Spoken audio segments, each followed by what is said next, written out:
Hey guys, how's everybody doing out there? Welcome to the Friday edition of Burn It Down with Kim Brown. And I see Schultz 100 already with the jokes in the comments. Burn it down and turn up the sound, please. I know you guys have already discerned quite quickly that we are having a bit of a technical issue, so just bear with me. But I will tell you at least before Tunde is able to fix the clip, what you were at least watching. So that was a press conference done in, I believe it was, had to been 2012, 2013, at the NABJ conference in New Orleans years ago. And I attended, and Sabrina Fulton and Trayvon Martin's father were there. And clearly the murder of Trayvon was still very fresh. And you can see and very clearly hear like how hurt and how devastated, not only the fact that they lost their teenager to a fucking stranger in his own neighborhood, but the fact that this young man's character was dragged through the mud. Do you guys remember this? Of course, you all remember this. This was a pivotal changing moment for all Black people in America. Don't y'all remember? Oh, Trayvon was smoking weed. Oh, did y'all know Trayvon used to what? Steal candy? I mean, even if he did, which I don't think that he did, but the weed smoking thing, I remember that very clearly, as if that was some sort of demerit on his character, right? But it just goes to show you the way that Black people in general are treated by the media at large, when they are the victims, not only of crime but of having lost their life. But the thing about Trayvon Martin that I think really cemented for the generation that was the same age as Trayvon and for us older, I believe, is that there are not consequences in America for killing Black people, whether or not it's a cop, whether or not it's the neighborhood watchman. Generally, there are few legal consequences for murdering a Black person. If you say that you were in fear of your life, oh, well, the case closed then, right? Because we know niggas are scary, right? Niggas are deadly. Niggas are scary. Oh, you were scared? Oh, we get it. You had to kill that nigga, right? And I think that was a very hard pill to swallow for people Trayvon's age and younger and even a bit older to understand that no, you do not have the same rights in this country as your white friends. You just don't. And I hope your white friends understand that they have privileges in this country and rights in this country that Black people would never have. The things that we have seen Black children experience, from Trayvon Martin to Tamir Rice to that 9-year-old Black girl who was pepper sprayed in the face by Rochester police, we know that Black children are not viewed as children. They're somehow viewed as many adults, and expected to behave as adults. And that is terrifying for parents of Black children to know that a cop or a random person in the neighborhood who may not recognize your child might look at your child and perceive them to be older, to perceive them to be a man, to perceive them to be a woman, to perceive them to be an adult, and might treat them in a way that only an adult can deal with the situation. So we are remembering Trayvon Martin today. And Tunde, do we have that clip? Are you ready to re-roll it, or should we? Okay, well, y'all do me a favor.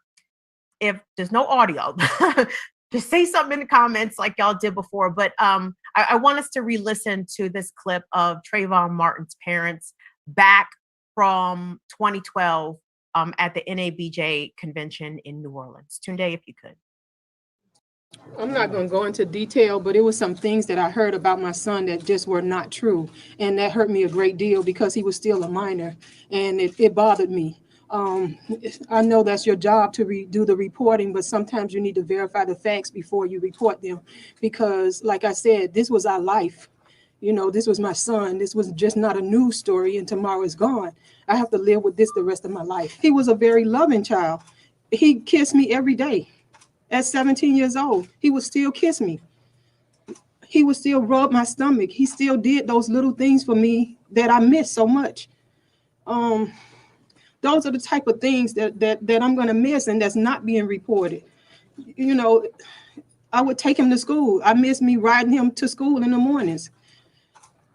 Those things. Why is it when um, our kids get killed, that they have to be put on trial? Why is it that they have to be some type of criminal? Uh, and they done did the research. Trayvon had no criminal history.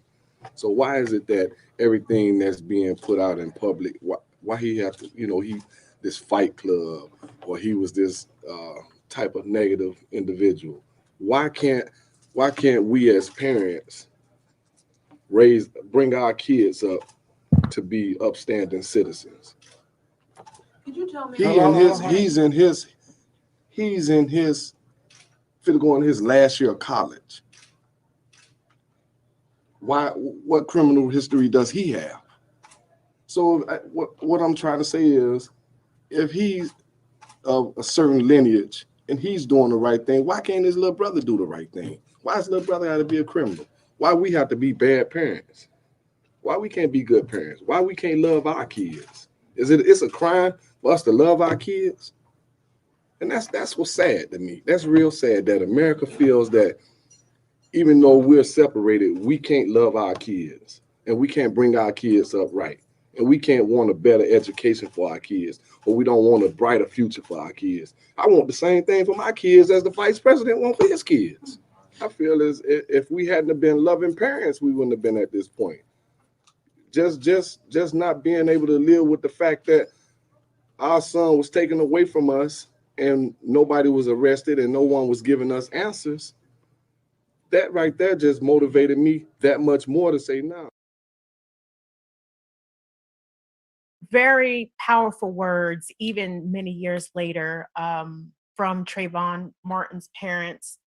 Today, I believe, marks 9 years since Trayvon was murdered by vigilante, white nationalist, white supremacist George Zimmerman. Can we pop up that tweet from Sabrina Fulton Tunde? Just so we can mark what Sabrina and Trayvon's father have been experiencing on today. There.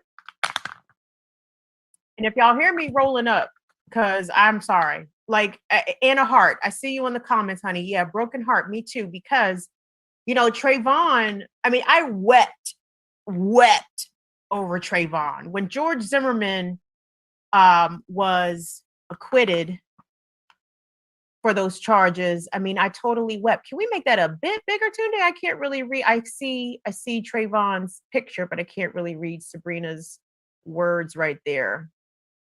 Okay, it has been 9 years since you have gained your wings, which seemed like yesterday. Your life mattered, and so many others. Rest in peace, my son. And son, no. Okay, now you're moving it. Now it's moving around. Okay, please. Okay, all right. My son, and know that you are loved and missed dearly. Trayvon was born February 5th, 1995, and died February 26, 2012. So we definitely remember Trayvon Martin. And another person that we need to remember this week, everybody, there was a lot of memorials nationwide to mark the 1-year anniversary of the murder of Ahmaud Arbery. One such memorial was held in Washington, D.C. Chuck Modiano, independent journalist, was there. And I just want us to get a taste of what the DC remembrance of Ahmaud Arbery looked like. So Tunde, can we get a peek at that, please? That's okay. Hold on. Let me look and tell you which one it is. Yes, please.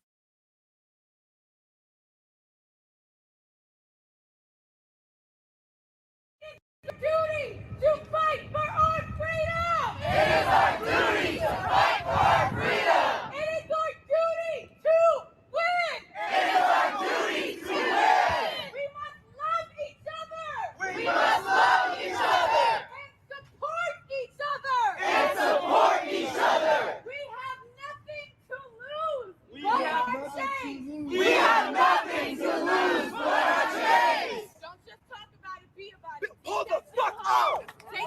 I think it's the fact that there was so much normalcy in the moments before he died. The fact that he was going for a jog, taking care of himself, taking care of his body, and to have that body taken away from him by someone else who saw his skin color as a threat, who saw him as a threat. And that affects me because it shows that you can't even do everyday activities, taking care of yourself, being able to go out, go to the store, being able to buy groceries or buy a bag of Skittles without having to come in contact with your livelihood being at risk. Is there anything you'd like to add? It's important that we all know that the momentum of this movement does not always need a viral moment. The momentum of this movement relies on the people who are out here today, who don't need a video, who don't need a call to action, but understand that Black lives will and always will matter. Thank you.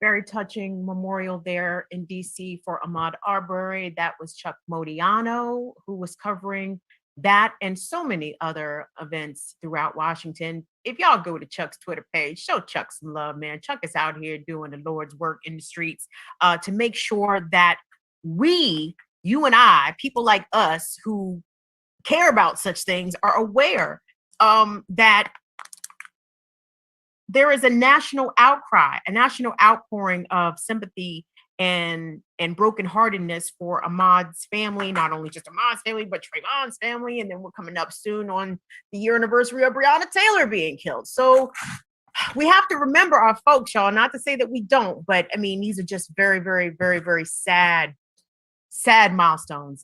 Lots of broken hearts in the comments. Afra, what's up, Afra? Afra says, that young man was attacked by the police walking home in Texas. It made me think right back to Trayvon. Yes, if you saw Tuesday's show, we played police footage during the winter storm in Texas several days back. A teenage Black guy, go back to the Tuesday show, everybody, if you didn't see the clip, but a teenager, 18 years old, walking home from work from Walmart, was walking in the street because there's fucking 10 feet of snow on the fucking ground and he can't walk on the sidewalk. And the police fucked with him. They harassed him. They bothered him. He was walking away, not posing any threat, asking to please be left alone. And they kept antagonizing him. And eventually he ended up in handcuffs. Fortunately, all charges were dropped. But still, it is just part and parcel for the type of routine treatment that Black and brown and indigenous people face, but certainly our young people are more susceptible or can be targeted at higher rates for that. What's up, DC Call 77 says, shout out to Chuck Modiano, yep, for capturing these events in DC. Real shit right there. What's up to Sean Michael Love, Black House News as well. So the other, Jesus Christ, like I'm just a ray of sunshine for y'all here today. Like we're talking about Trayvon, talking about Ahmaud Arbery. I did want us to talk about the protest stemming from the lack of charges to be filed. No charges will be filed against Rochester police, those who were complicit in the homicide of Daniel Prude. Daniel Prude was having a mental health crisis. Let me say that again. Daniel Prude in Rochester, New York, was having a mental health crisis. The police can't say they came to his aid because somehow after his police encounter, he was dead. And the medical examiner ruled his death a homicide, but it was announced that no charges will be filed against any officer in connection with the death, the homicide of Daniel Prude. I want us to take a look at the Attorney General for the state of New York, who announced that the grand jury declined to press charges. And I'm telling y'all, man, the shit sounds funny. It smells funny. It sounds funny. And I don't mean ha-ha funny. I mean the shit stinks. Okay? Audre Lorde says you cannot expect to dismantle the master's house using the master's tools. And we have to understand that justice, the true kind of justice that we are seeking for our people who have been unjustly murdered, taken away from us, it's not going to come through the court system. Now, don't ask me how it's going to come. But we need to stop having our hearts broken when it is made apparent that justice in this Americanized form through the court system is going to happen for victims and their families. It's not. And if it does happen, it happens far too rarely for us to get excited about it and celebrate the shit. But we're going to start off. You're going to see the clip from the New York Attorney General, and then we're going to see some pictures that came out of Rochester when people took to the streets by the hundreds to protest the fact that there will be no justice for Daniel Prude. Tunde, if we could.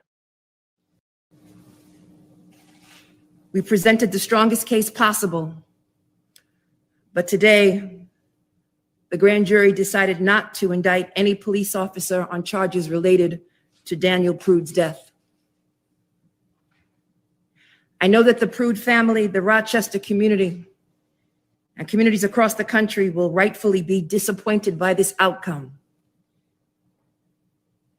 My office presented an extensive case, and we sought a different outcome than the one the grand jury handed us today.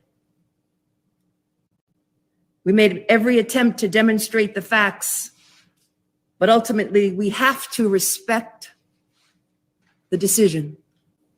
Sit down. No justice, no peace. Fuck these racist police. No justice, no peace. Fuck these racist police. No justice, no peace. Fuck these racist police. No justice, no peace. Fuck these racist police. No justice, no peace. Fuck these racist police.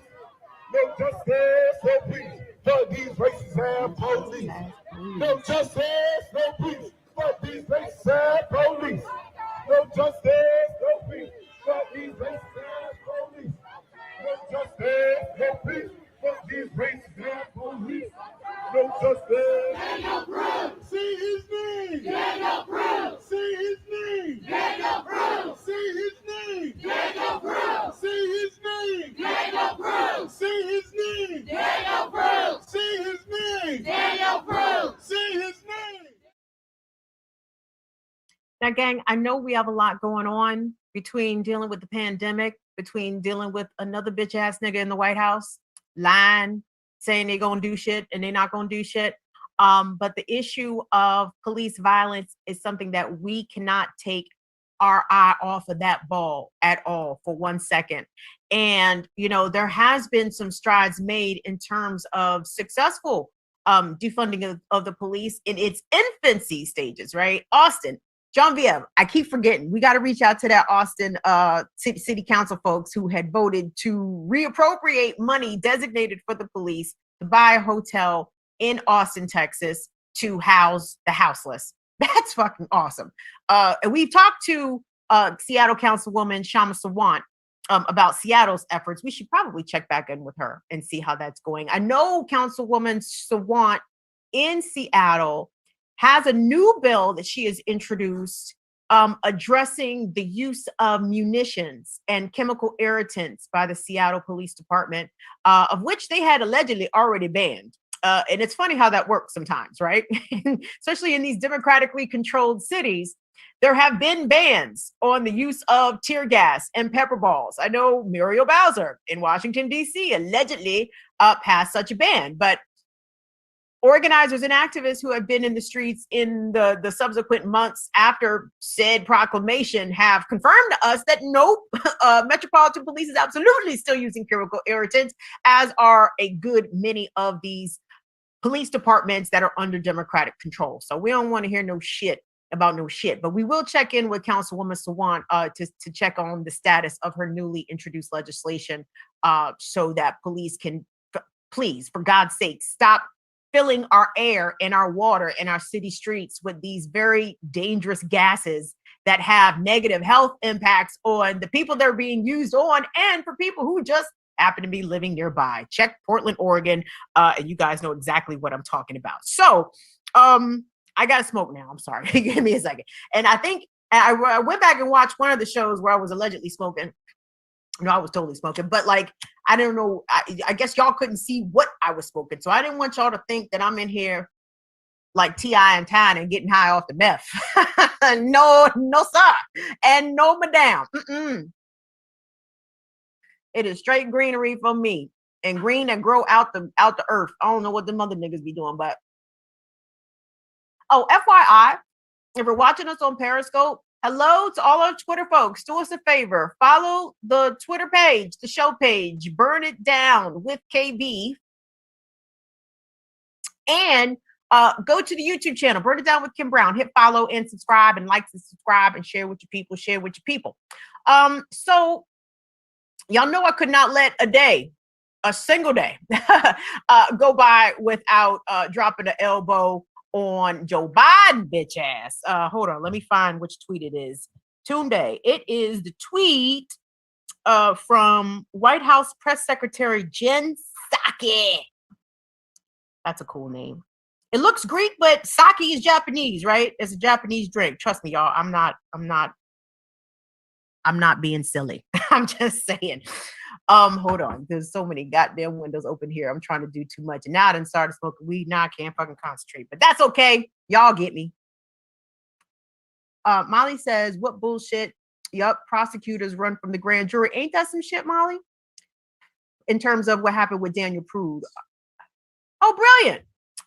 Lovely. There we go. Jen Psaki. Have you guys seen this tweet going around? This is the White House press secretary.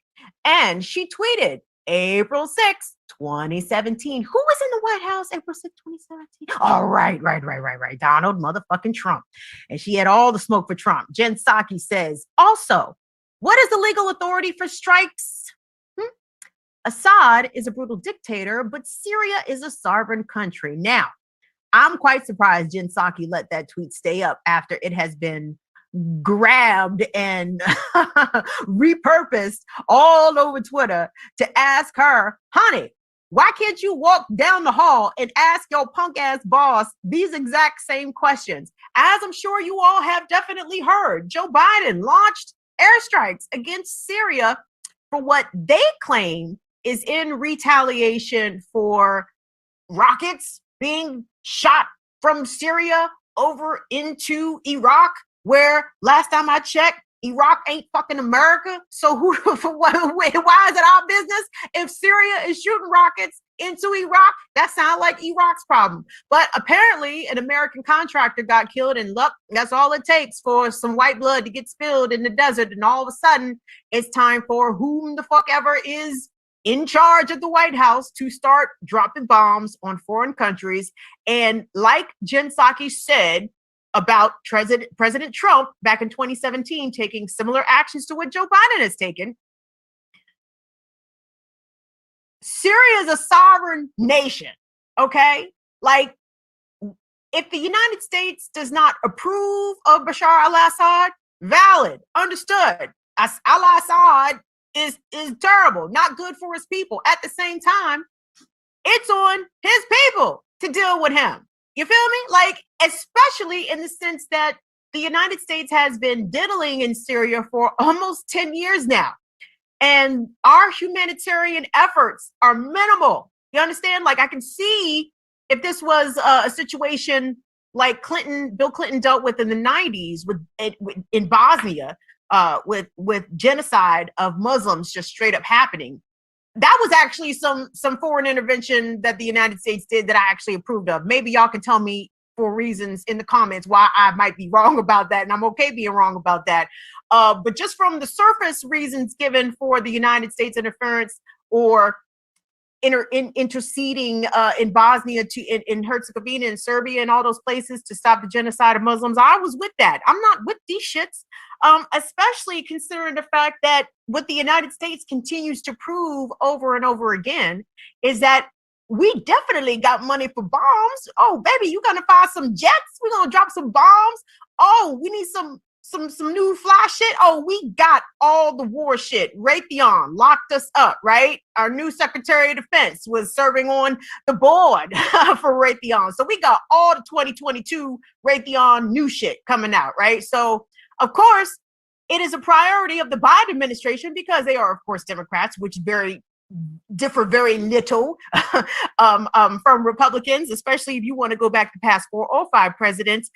These actions taken in Syria are totally something that Trump would do and did, something that Obama would do and did, something that W. Bush, if he hadn't had his hands full invading Afghanistan and Iraq, shit, he might have took some time to invade Syria. He just couldn't get to it. It's too much time. He didn't have enough time to do that.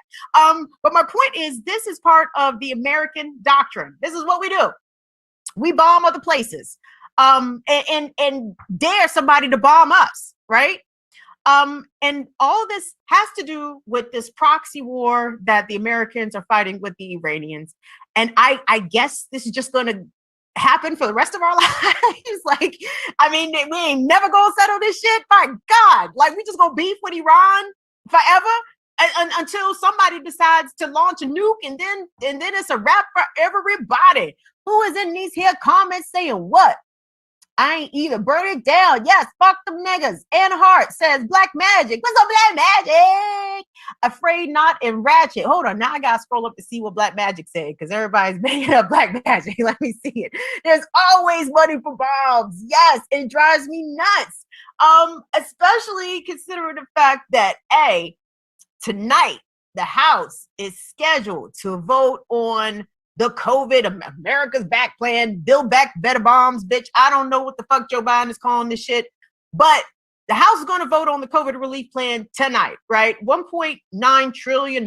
Republicans are all in their feelings because there's none of the giveaways for their people this time around, even though I'm sure there are. But what that entails has to do with, a bunch of billions being given to schools, which is good, long overdue. And that's something that bothers me, I guess, about the Republican complaint about the size of the bill. When they talk about how much money is being allocated towards public schools, they make it sound like it's this irrational number, failing to understand that American public schools have been systematically defunded for at least the past 2 to 3 generations. So, if the schools are getting a big bump, well, it's to cover a deficit that they've been experiencing now for many decades. So I don't want to hear no shit from the GOP about that. Hold on, let me go to my doc here so I can tell Tunde what is the next item on The Price is Right. Let's see here. I want us to take a look at these 2 sons of bitches, and I can't stand either one of these niggas. And let me explain something to y'all. Evil lives forever. Everybody wishing death on Trump apparently was not aware that Strom Thurmond lived to be almost 100 motherfucking years old. And I think it's going to be the same case with Mitch McConnell. Mitch McConnell's going to get to be an old man. And let me explain why these old racist bastards be living for so long. Because number one, they spend all their money getting rich so they can delay death, right? So they can have the finest healthcare to delay death, because they know they're going straight to hell. Straight to hell. Do not pass go. Do not collect $200. Mitch McConnell's going to hell. Strom Thurmond's currently in hell. And Joe Biden's probably going to hell too. Shh, don't tell nobody. All right. Tunde, my brother, can we please get D2? Okay, this is Mitch McConnell speaking on the Senate floor, complaining about the bill, size of the bill's so bloated. But just to give you an idea, like how much Mitch McConnell has no idea about what the average Kentuckian, person who lives in the state by which he represents is probably going through economically right now, nor does he give a shit about what the rest of tens of millions of Americans who have lost their jobs or who are still toiling away at low wage paying positions when there's a big opportunity to raise the federal minimum wage to $15. Republicans don't want to do it. Democrats really don't want to do it. I'm going to tell y'all about that in just a moment. But first, I want us to take a look at Mitch McConnell. Unfortunately, still breathing the air. But this is Mitch McConnell talking this dumb shit. And y'all tell me about the piles of cash that you have lying around and that you've been able to amass during this past year of COVID-19 lockdowns. Tunde, if we could. There's no question that some American families are still struggling. Nobody thinks our health or economic fight is finished yet. But on a broad national scale, households are sitting on a historic pile It went out. It Head stopped. up. The former head of the President Obama's Council of Economic Advisors says, quote, "We have no historic parallel with anything like this level of Fine. savings." Bring it back. Bring it Savings. back. He says, "We've never seen this much dry powder. Even mainstream."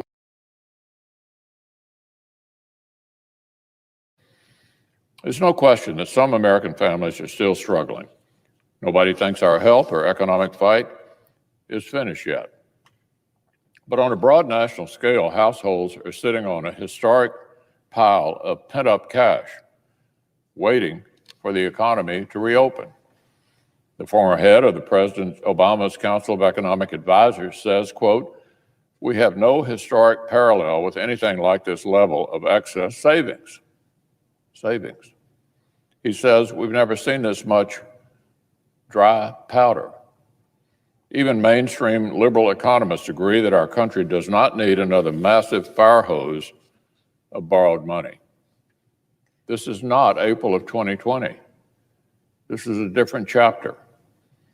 Washington should focus on practical policies to finish the fight, accelerate vaccinations, get kids back in school, help the families and small businesses that actually need help, and get laid off Americans matched with job openings ASAP.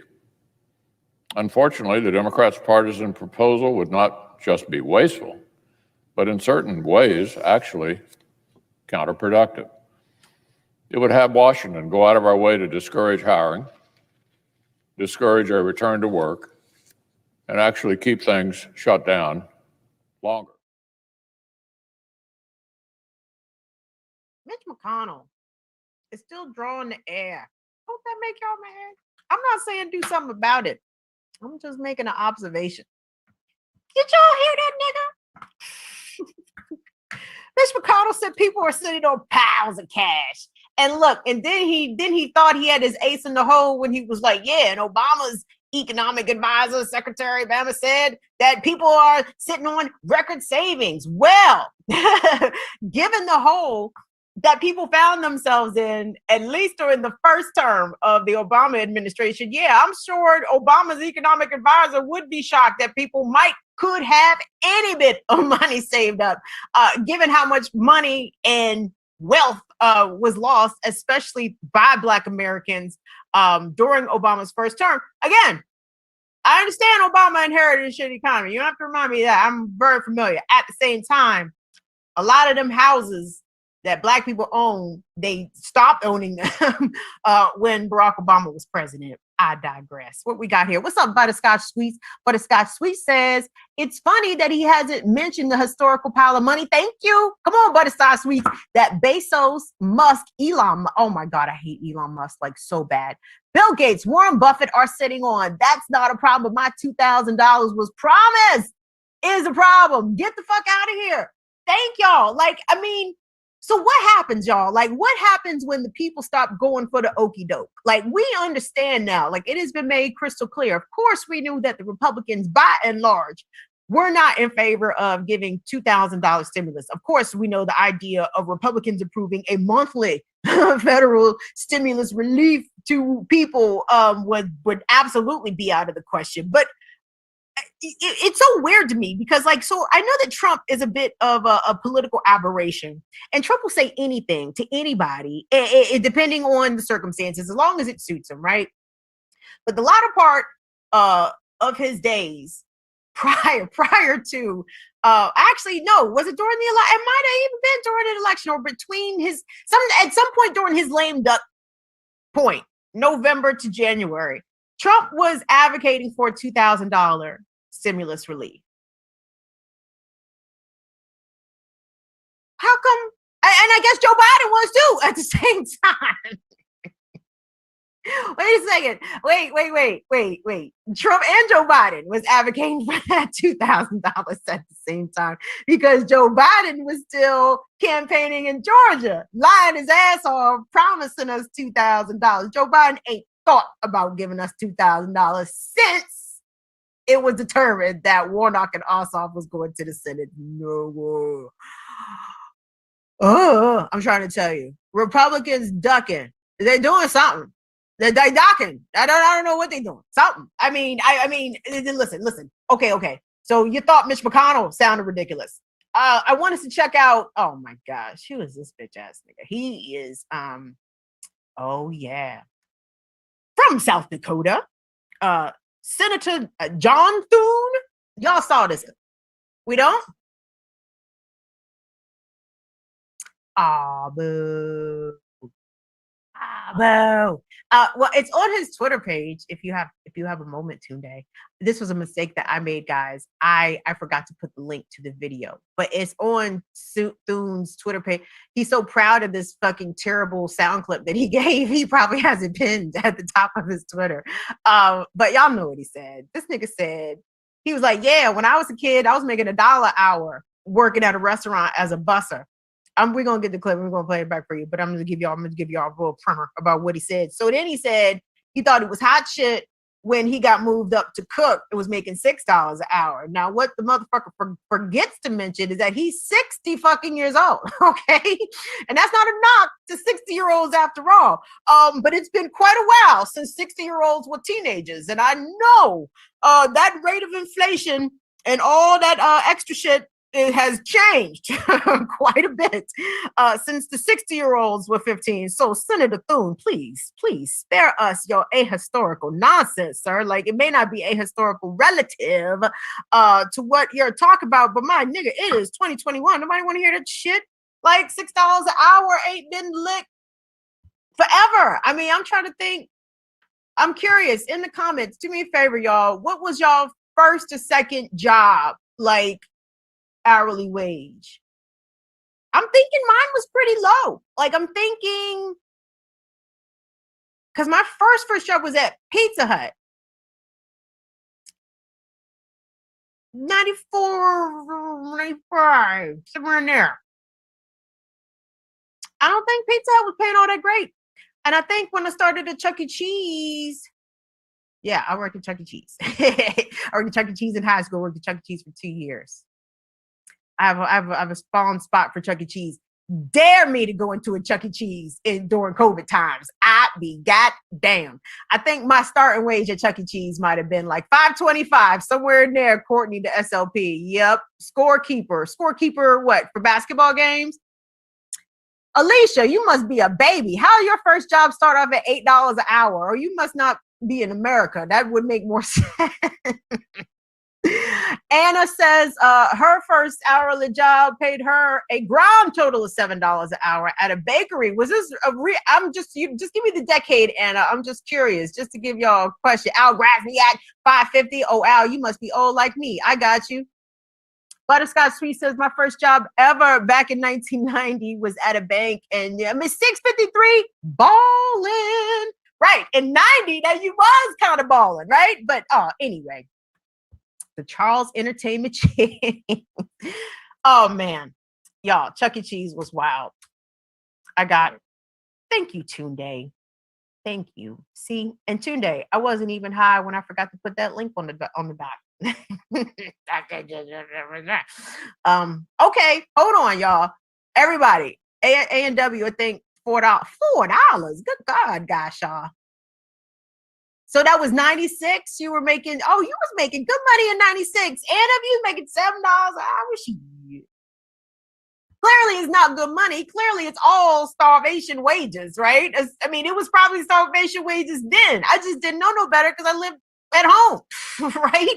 I didn't have no bills. I just needed Reebok Classic money and gas money. But what was gas money in 95, 96? 96 cents a gas. Oh my gosh.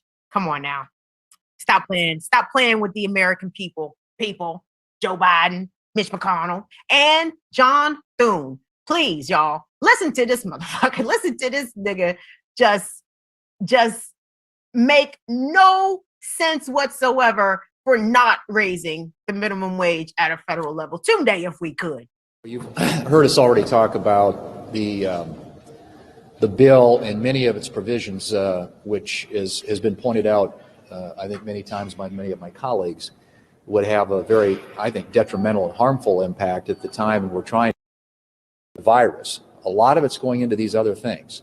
And as my colleagues have pointed out, I think the minimum wage is something that is particularly troubling and harmful at a time when you're trying to get people back to work and trying to create jobs again, because it drives up the cost of hiring people. And I can tell you, as somebody like Senator Scott, who was growing up in a small town, I worked for less than the minimum wage. I worked for the minimum wage. I started bussing tables at $1 an hour. I went up to $2.25 when they moved me up in the place, and then I finally made it to cook, which was big time. That was $6 an hour.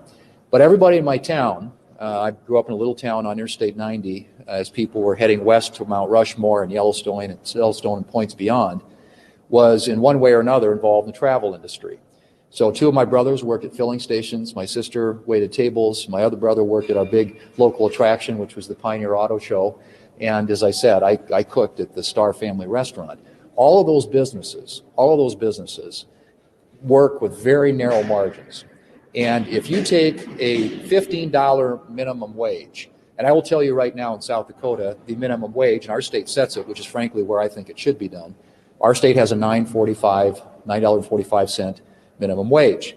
What you're essentially telling those businesses in South Dakota that I just mentioned, that you're going to increase the amount of money that they have to pay their workers by over 50% increase in the wages that they would pay. Well, what does that do? Obviously, it puts a lot of them out of business, but it also raises the cost of everything else. That's got to get passed on. So anybody who's buying a hamburger or filling up or... Listen, hey. So basically, what Sen Thune is saying, at least the latter part of his comments, he was like, so basically, you're telling small businesses that they're going to have to close down. Well, the flip side of that is, so basically, you're telling low-wage workers that their labor is there to be exploited. They're not going to get paid enough to maintain housing, food, and healthcare for themselves. So that end of the relationship, or that part of the bargain, is 100% okay with Senator Thune. Who cares if workers are being exploited? If these same jobs that he's referencing, working at a filling station, working as part of tourist event centers, and working in a restaurant, which may or may not be open right now come pandemic, it's perfectly all right for those people to kill themselves on their feet, doing very difficult jobs, being away for their families, for wages that don't even sustain them, starvation wages. Surely there was going to be one person that might have gotten this right, or close to right, and y'all know who it was.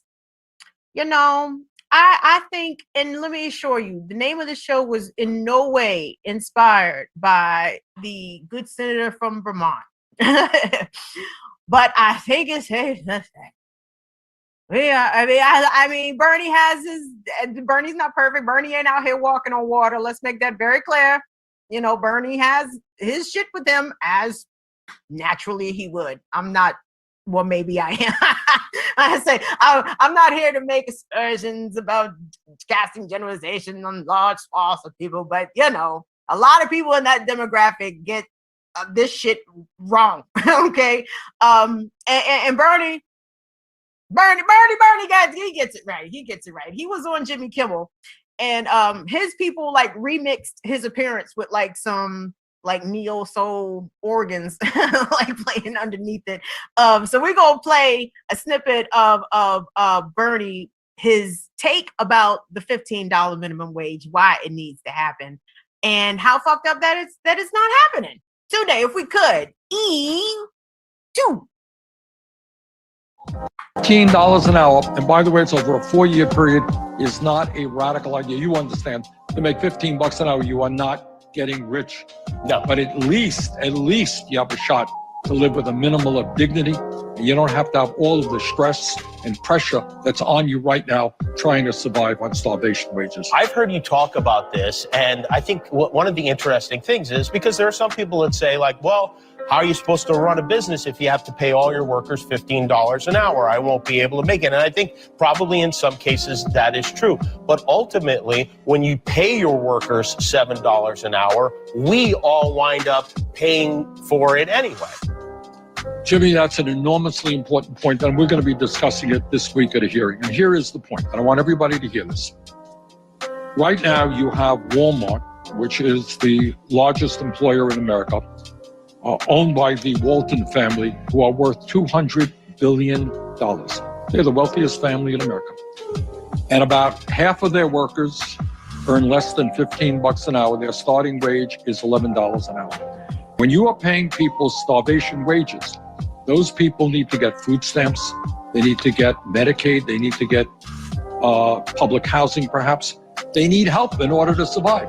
And it is the taxpayers of this country, middle class, working class people, who are paying those taxes in order to subsidize the wealthiest family in America. And that is absurd.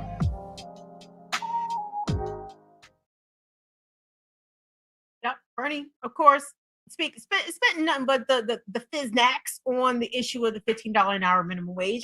I mean, Bernie absolutely gets this issue right.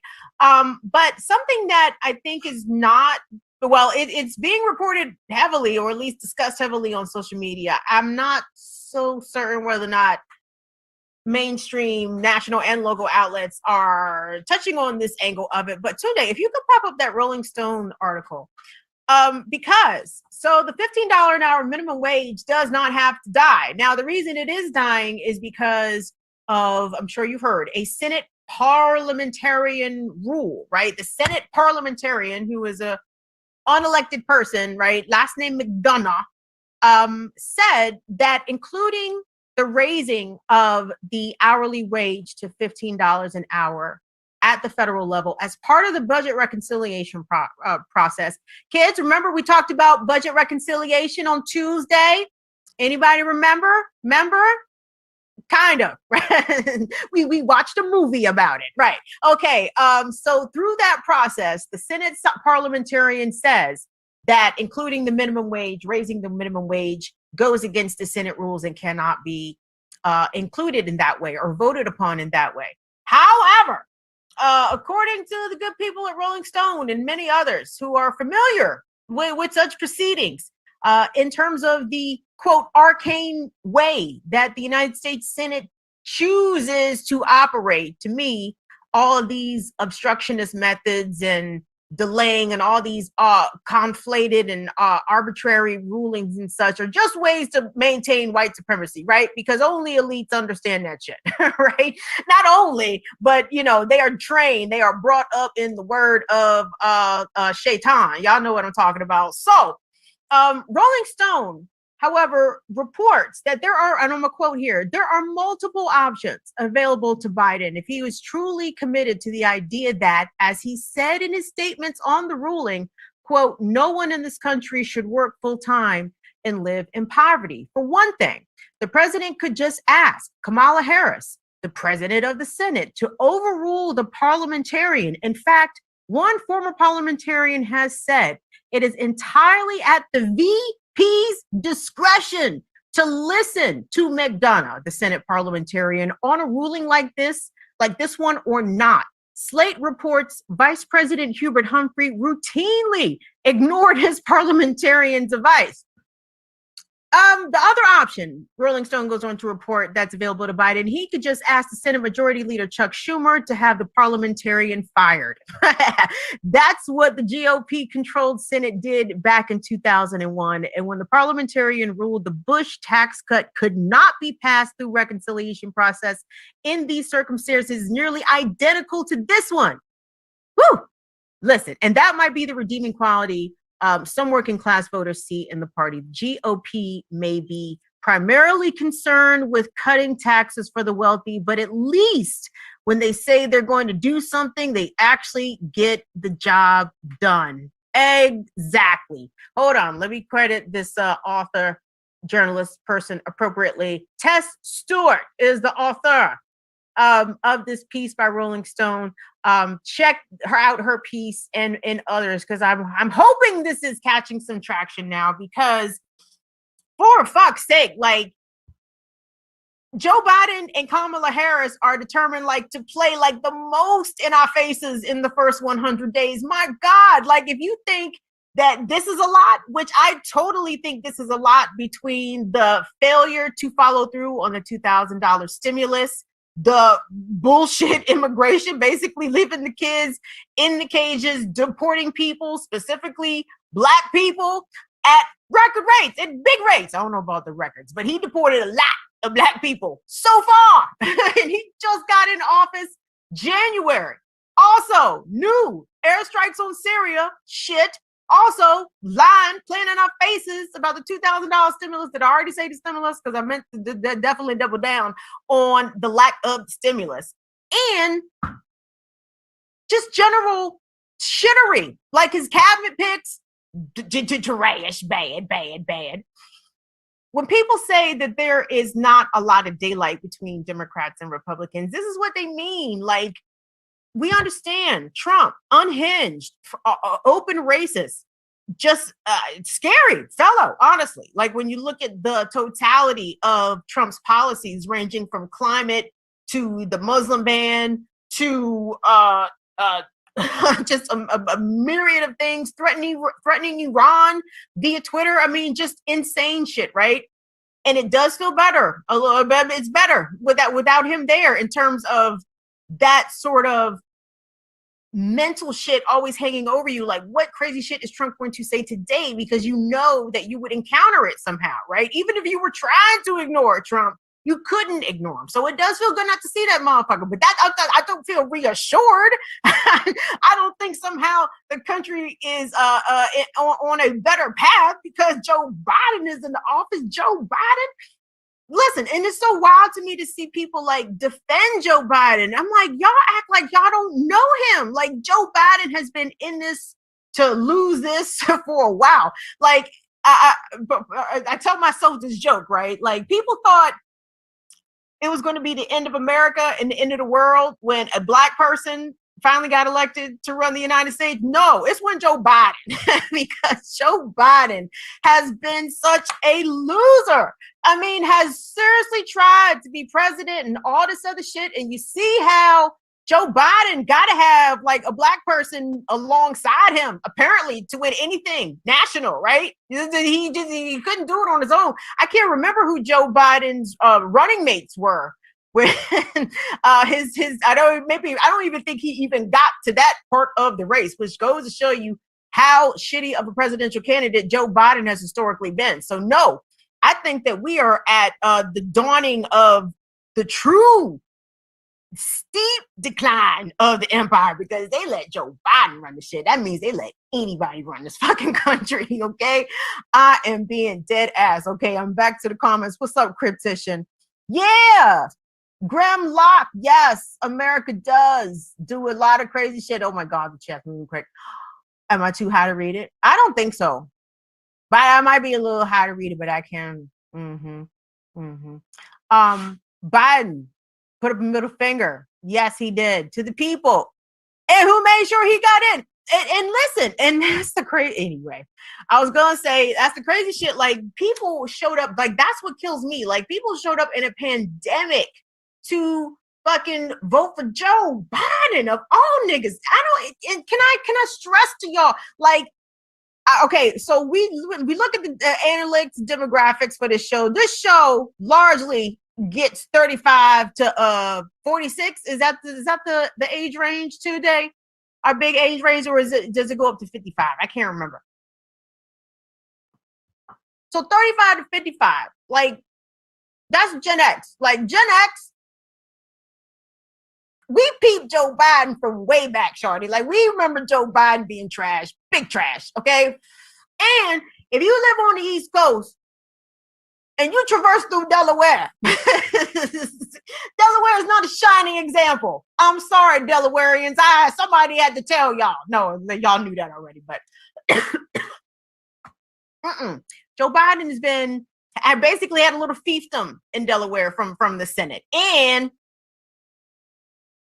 all the fucking nefarious shit, well, a lot of the nefarious shit that happens in this country, like dealing with banks and credit card companies, and what else the fuck Delaware do? The chemical, Dow. Who else is out of Delaware? 3M, all them fucking big ass polluting motherfuckers. Like, fuck Joe Biden. Like, anybody from this country, man. Anybody. And so I said none of that to say that in fact, that the reason why like Democrats are just kind of shrugging their shoulders at like what the Senate parliamentarian had to say about not being able to vote or rather pass the raising of the minimum wage via reconciliation, that it doesn't have to be that way, right? Like they are electing to let that go because that's not something that they really wanted to do. I'm sure their supporters, their corporate war overlords, were not in favor of their paid for politicians voting to raise the $15 an hour minimum wage. So what's a good way for Democrats in the Senate to sort of save face, to not come off as obviously, again, the enemy of working people, but to say, hey guys, we tried, right? Like that's, we can't help it. It's the rules. Like I've never seen, no, that's not true. That's not true. I've been watching Democrats for a while. The Democrats are very committed to like following the rules, and not to say that they don't commit crimes or, do fucked up legal shit. Of course, yes, totally. Yeah. But my point is like, they will actually behave as if they are 100% hamstrung. They are just woefully unable to push that ball down the line just a little bit. Hey, what's up, Shantae? Thank you for some monies. That's nice. That's very nice of you, Shantae. Thank you. If anybody else says I wasn't paying attention, I'm very sorry. And I didn't do it on purpose. But anyway, what the fuck was I talking about? Oh, right. Democrats ain't shit. They can't govern. Well, at least they just refuse to govern like the way people who voted for them wish they would govern. They want to govern like centrists, center rights. UK, where y'all at? The American Democrats is just like center rights. The Tories is the good ones. Who's the bad ones? I know this generally, but not at the moment. And I'm not going to worry about it because I know where I'm at. No worries. Yes, everybody's wonderful. Look at all this love. You guys, this is a nice bunch. And it's about the same bunch. And that's great because I feel like we could actually storm the castle, not like them niggas did at the Capitol. in the Princess of the Bride sort of way. You know what I'm saying? Let me explain. Too much. Let me sum up. Buttercup has said to Mary Humperdinck a little less than half an hour. Y'all like my my Princess Bride steeds. But anyway, hey, that might be the show because I'm checking my doc. I don't think I had anything else to say. I mean, I probably had some things to say, but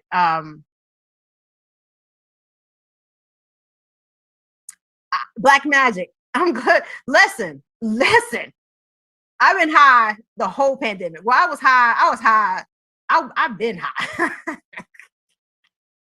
I've been high quite a bit in America because you got to be high. America never asked itself like, why does America sell so many drugs? Why do drugs do so well in this country? And it's not like drugs just started doing well. Like drugs been doing well for a long time.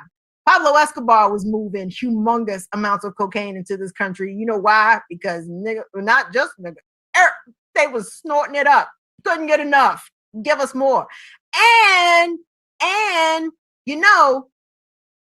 I'm hoping you guys that this will be the time, like henceforth. You know what I mean? Like we have to acknowledge, we have to somehow prevent our government and our elected officials to signing off onto some bullshit. Like, no, it's like, if you are going to be okay with people, in different places, suffering in apartheid systems and, being deliberately exploited for their homeland's natural resources without receiving compensation, and then the environment getting all fucked up to boot. Like, no, dog, like we don't want people that's gonna vote for any of that. Like none of that. Like it is not even so much about Puritan politics. It's like you govern like you are. So if you are unable to empathize with people who live in another hemisphere, who may have a resource that a company who's trying to give you donations, really wants, like you have to take it from a human perspective. But I'm really about to get random here. I watched the show on a travel channel.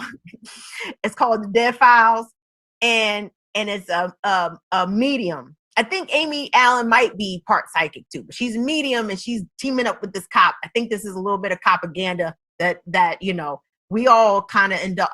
Well, I'm not gonna lie, I do indulge in some propaganda because, like I said, I've been watching Law and Order for a very, very long time. It's fuck 12 all day, but I'm gonna watch that Law and Order marathon. I mean, that's just how it's going down. I digress. So anyway, Amy Allen is the psychic medium, and she goes to people's houses that's got haunted houses and shit. And so it appears like people who were fucked up in life will hang around also in death and be fucked up. So apparently, people who are fucked up, humans, are unafraid of hell, and that is disappointing. That is very disappointing. Like I swear to goodness. Now I hope that I don't end up in hell. I don't think I'm doing people dirty out here to end up in hell. But who can really say? Who can really say? We're gonna leave that up to the higher powers. But I digress. But my point is, if there's people out here terrible like Dick Cheney and Tony Blair and George W. Bush and Obama and all these like blatantly horrible people like who are unafraid of like roasting in hell, that means they just get to truly behave like demons to the rest of us and to planet while they are here on the planet. And I want y'all to sit with that because I've sat with this and I don't like this. I don't like this. And I need to let go of the idea of like having it. Thank you, Courtney. Listen, do you know, perhaps even some people personally, yes, but people who are outwardly horrible mass murderers who might have a pretty title of leadership, man, listen, I don't wish death upon people, but hell, when you finally do check out, gonna be a roasted, toasted time for you. I hope. But maybe you shouldn't wish hell on people because then you go to hell. I don't know how that works, but you know what? I know we landed a new Mars rover, and that I think under other circumstances, like regular circumstances, like that might make me happy, maybe. But I'm just very displeased with the push for space, especially Mars, when like Earth is so fucked up, because that just tells me that y'all motherfuckers have thrown in the towel. like the federal government and Jeff Bezos and Elon Musk, these motherfuckers who are determined to make it to Mars and land on Mars and set up shop on Mars, they know some shit that we do not know. We don't know. And guess what? Even if we knew, we ain't got the bread to do anything about it. This is almost like some Total Recall shit. Who remembers Total Recall? Arnold Schwarzenegger? Who else was in that movie? I think Sharon Stone was in that movie. Somebody else was in that movie. I can't remember who it was, but it's very good for me to remember Arnold Schwarzenegger and Sharon Stone.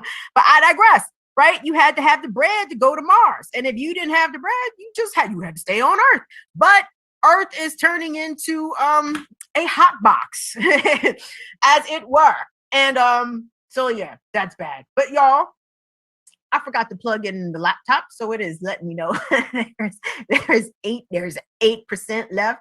So let me do I have any particular housekeeping I need to take care of? Let me thank everybody, number one, for tuning in. I appreciate it. Again, if you're watching on Periscope via Twitter, hi, how you doing? I'm so glad that you were able to join us. Bring your weed next time. We like to get high around here and sit around, shoot the shit, talk about politics. We don't fuck with thems nor the ahs. And what else don't we like? We don't like the police. I think that's a fact. I think I speak for everybody when I say that. We are pro union, pro labor. We are against prisons. We are totally abolish the police. What else, y'all? Oh, we are all for environmental justice, getting this planet back together. It can be done if we just stop the fuckery immediately. But that's gonna take strained coercion. Oh, wonderful. Yes. Oh, wonderful. Makina, right? That's what I would say. Is it Makina? Makina? Makina dragons? Tunde, can they hear you? Can people hear you now? So y'all gonna hear Tunde. So listen, just a quick heads up, y'all.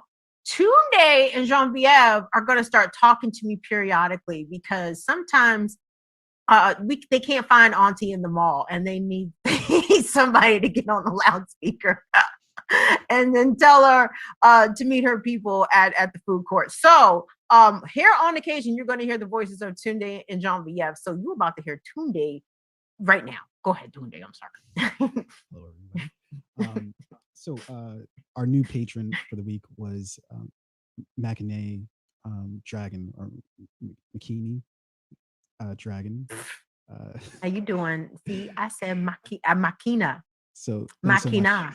To thank you, everybody who's a patron supporter. We appreciate you all, everybody on this list, as well as all our supporters under the $5 level. We love you guys. We appreciate it.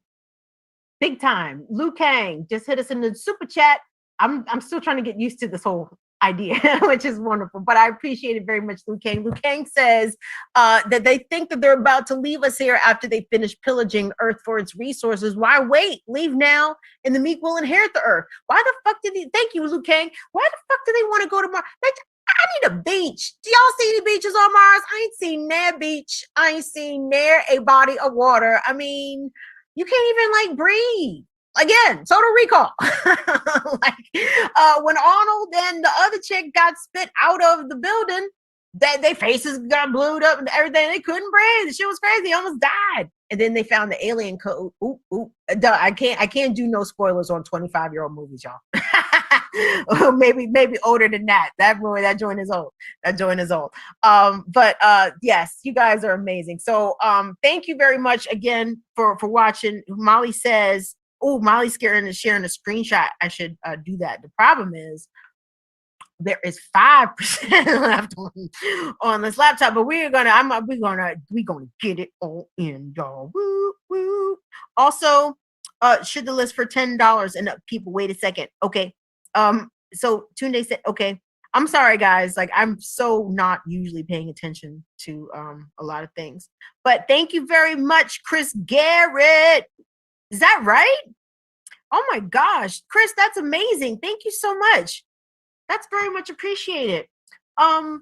So next week, I'm gonna have my shit way better together. This week, I think I just mentioned this on Patreon, but I just tell y'all. Y'all still here? Okay, good. I'll tell y'all real quick. Past couple weeks, I think Mercury in retrograde might have caught me just not being at the top, nowhere near of my game, or just being on top of things. So I think this full moon is about to come and go, and that'll clear some shit out. Yeah, I'm one of those people. Okay. The positions in the stars and the moon and shit, all very important, have been affecting us, humankind, for many millennia. I digress. So the Mercury retrograde, I think, had my brain foggy and just odd shit was happening. But I think I'm gonna be better next week. So we gonna ready to, resume our usual levels of flamery next week. So thank you guys. No, everything's all good. Everything's all good. Yay. Shout out to the production team. Thank you so much. Tunde. Thank you very much to Genevieve and Molly for doing a great job for keeping this thing going, because I wouldn't be able to do it if I was doing it by myself. Butterscotch sweets, thank you, baby. That's so sweet. A little income tax. That's very kind of you, Butterscotch Sweets. Thank you. Thank you. That's so nice of you. Oh, man. Oh, watch your what? And before my battery dies. Is that 5%? You think it cut off on me before then? Oh. Okay, y'all. Tunde said, oh, y'all heard Tunde this time, right? Okay, all right. So I see y'all on Tuesday. Don't forget to subscribe for people who not subscribe. Subscribe. Please subscribe. All right. Don't catch the COVID, please. I don't give a fuck what these people out here saying the shit's ready to reopen. Don't believe that bullshit. Listen, be careful out there. Real talk.